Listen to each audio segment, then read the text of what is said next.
Back here with Coach Mangini. Jerry Jones talked to the media yesterday about the future of head coach Jason Garrett. And he wasn't lying. He was telling the truth. I'm sure he was. So at the midway point of the year, the Cowboys were 3-5 and couldn't find an identity, and the head coach looked to be on the chopping block. And that was the truth. That also was the truth. Things I know so much about. But after finishing the season with the NFC East title and a playoff win, it doesn't look like Jason Garrett is going anywhere. Just ask Jerry Jones. When I look around at what other teams are doing and trying to do to find their head coach, if Jason Garrett had been out on the market 2 weeks ago, he would have had 5 offers for head coaching. I know that. You've got to look at what your alternative is. All right, Coach, what do you think? Is Jason Garrett the right guy to take this Cowboys team to the next level? Yeah, I think he is. I think that the Cowboys situation is unique. It's one of the few situations where the GM is the owner, and you have to have the ability to deal with that dynamic, and you've got to be able to deal with it in an effective way. And you look at Jason's record, you can kill him, but he's only had 1 losing season since he's been the head coach. And then you look at Sean Payton. Sean Payton's had 3 losing seasons in that same time period and been suspended. But nobody's talking about, and had Drew Brees, but nobody's talking about that. Sean's had to deal with changing over quarterbacks from Tony Romo. Jason Garrett's had to. I mean, yes. Jason Garrett's had to deal with changing over quarterbacks. There's been staff changes. There's been transition that you could argue he's done a very effective job with in an environment that is unique in the NFL. Not a lot of people have to deal with that same power structure. You mentioned it's unique.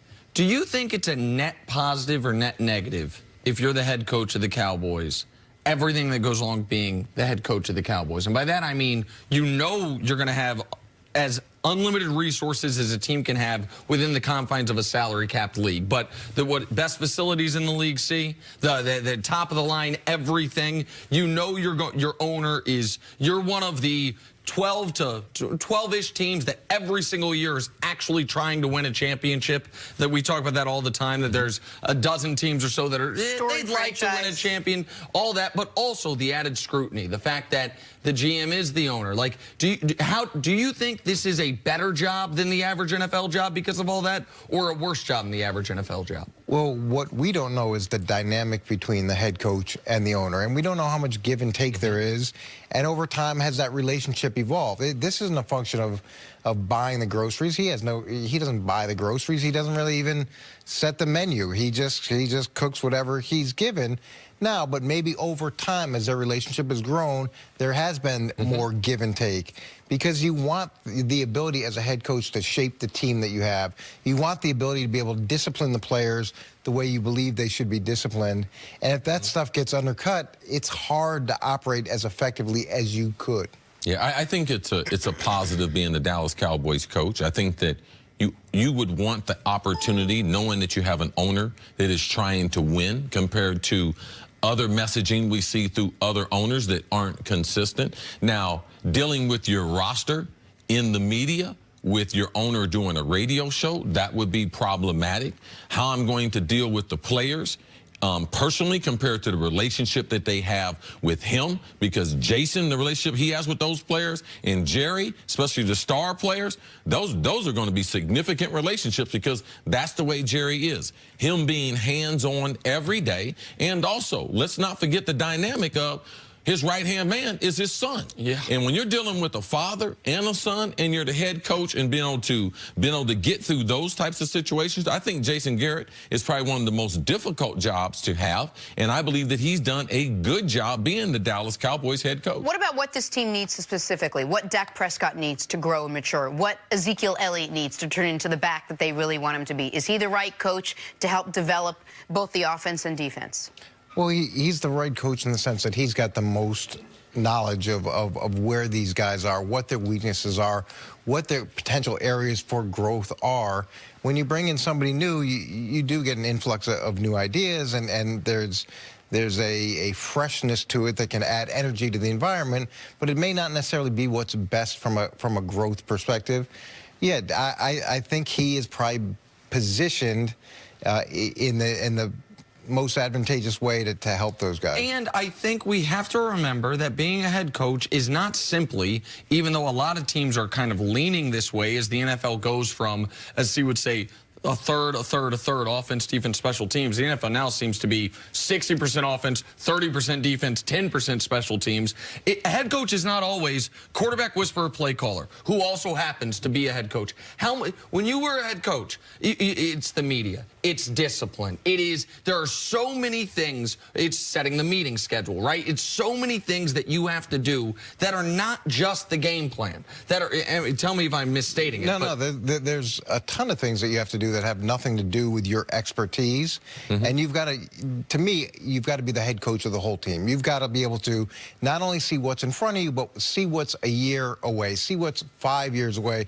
You've got to make decisions in the context of what gives us the chance to compete every year. And some guys are so focused on just their area, they can't see the bigger picture, and a lot of mistakes happen. Now, the other thing is there's 5 things a day that come up that aren't scheduled, because you're dealing with human beings and you're dealing with 100 human beings. So these different problems come across your desk that you have to deal with that you didn't put on your calendar. So that's why I would, my free advice to the Cowboys is something they did defensively last year, I think they should consider doing offensively this year. So last year, they kept Rod Marinelli as defensive coordinator, brought in Chris Richard as essentially co-defensive coordinator, but defensive passing game coordinator. And he did a great job, a good enough job. His name was floated as a head coach candidate. They say they're going to keep Scott Linehan. I've been underwhelmed in my career watching Scott Linehan by the offenses he's coordinated, but they're keeping him.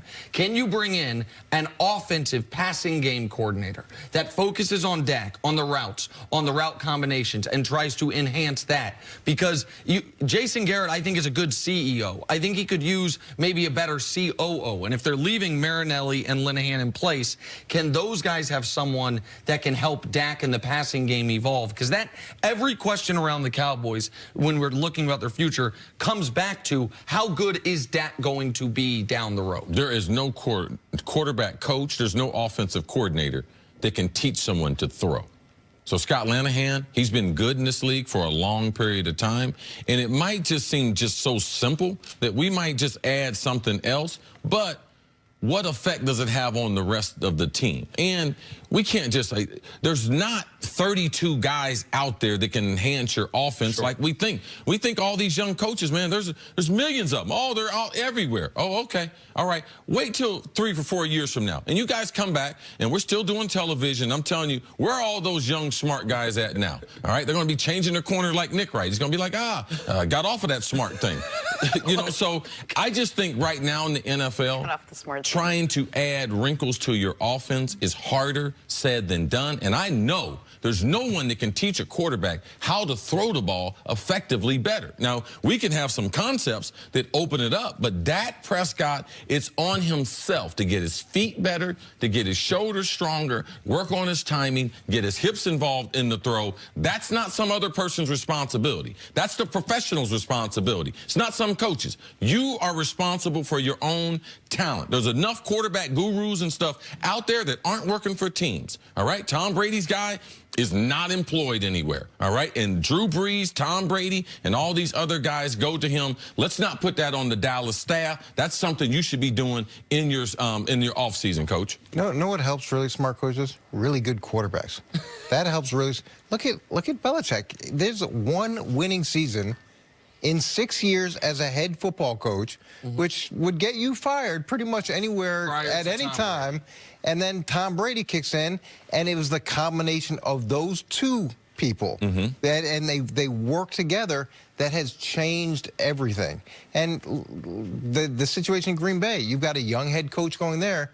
He's got a great opportunity to look really good right away because he's got Aaron Rodgers. You insert those guys somewhere else where there isn't a quarterback, it's a whole different ballgame. That's what this show is when I'm not here. It doesn't happen a lot, but sometimes it does. Take a break. Coming up, will you stick around for one more segment? How much trouble will Tyreek Hill give the Patriots? That's next on First Things First. Guaranteed Jenna didn't get any of those stickers.